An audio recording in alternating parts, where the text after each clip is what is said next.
My name's Andra Douglas, and I own the New York Sharks. I'm the original owner from 2000.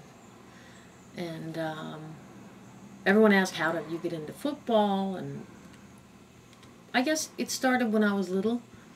My dad was, he was a big football fan. He loved the Gators.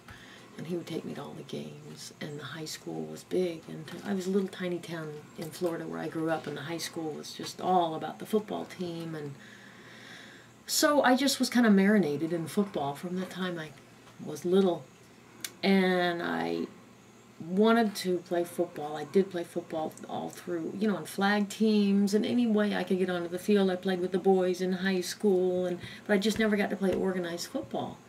And I kind of gave up. I moved to New York City. My second love was art, and so I moved to New York City to get into, I went to get my master's at Pratt Institute. And then one day I was sitting on Fire Island, didn't know a lot of people, and I had brought my football with me. And this woman comes up to me and she says, "Oh, you want to play some football?" And long story short, they were part of this flag team in Brooklyn. And I hooked up with them, and I played football with them for years. Years and years. And it was some of the best times in my life. And let's see, how old was I when this started coming around? I was 39 when the first game started back in 1999. And what happened was these guys got this idea to form a football league, and they formed two teams, and they heard of the Sharks. We were a flag team, and they had heard of us. And they called us up, and they had already formed these two tackle football teams that were playing out in the Midwest. And they had heard of us and that we were really good. And they said, "Would you be interested in playing in a tackle football team, or a tackle football game? We'll send you the pads, the helmets. Would your Sharks want to play?" Not my Sharks, but the Sharks in general. And so we said yes, of course. But in order to form this team, we had to combine all of our flag teams. And these flag teams we were like tribes all around New York City, and we were at war. So in order to put us all together and form one tackle football team, it was really a trip, and the things that went on. But we did get together, and the guys from the Midwest brought an all-star team from their two teams, and they drove them to New York City in one of those big yellow cheese buses all the way from Minnesota. And it was in December, and it was, I think, the coldest day that this planet has ever had. Winds whipping around 30 miles an hour. And the Sharks beat their team. All the bickering and everything else, and we still beat that team 12-6. And the next year, the two guys from Minnesota decided that they were going to start the league. And in order to get into the league, each team had to have an owner, per se. And we were from New York. We had the swagger. We thought we were big shots. We just beat this team, and we had a great flag team. Someone will buy us.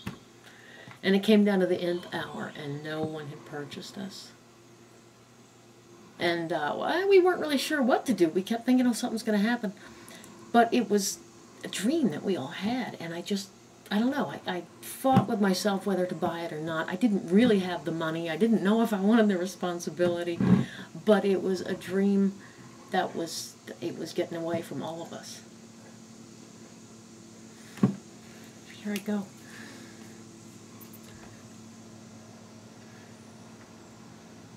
It was my passion, too. Here I am, 40 years old. What in the world am I going to... Why am I doing this? But I did it. I took it out of my savings, and I bought the team. I paid $20,000 for it. And I actually asked the league if I could be anonymous, because I didn't want to own it. I just wanted to play. And I just wanted my friends to play. And no, the league said we have to have someone, to run the team and this and that. And anyway, the first year in that league was hell. It was absolute hell. The guys turned out to be crooks. They ran off with the money. Teams went belly up. But my Sharks were tough. We were good. And we ended up losing in the second round of playoffs that first year. But the next year, the word was out, and we went from having 3 teams, the 2 teams in Minnesota, and our team, 3 teams in 1999, and today I think there are, 80 plus across the nation. And the word had gotten out that all this interest was, albeit an underground movement, there were women everywhere that were popping up that had the same passions as ours. And so I took my team out of this particular league, and we went independent, and we just played other teams that were popping up around the country. But it was it's been a really tough row to hoe. It really has, because my family did not approve of this at all. I don't know, I'm pretty strong-willed, bullheaded, as my father would say.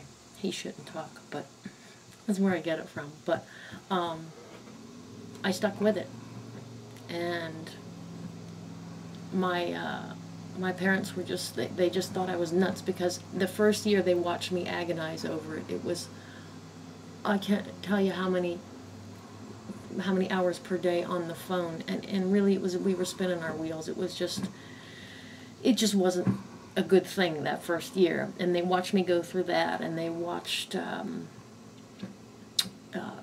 they felt that it was just a waste of my money. My mother even told me that women should not play football. My dad was just, not a very good business decision. And my sisters thought we were all crazy, meaning my Sharks and I, because, why would anyone want to play tackle football? And I just didn't get a lot of support, but I kept at it. My Sharks kept at it. And I think my family finally realized that it was something that I loved. And, yeah, I do love it. I think that's the bond that all the women playing, and especially my team, have. It's just, there's something about it. It can't be basketball or soccer or softball. It's not the same.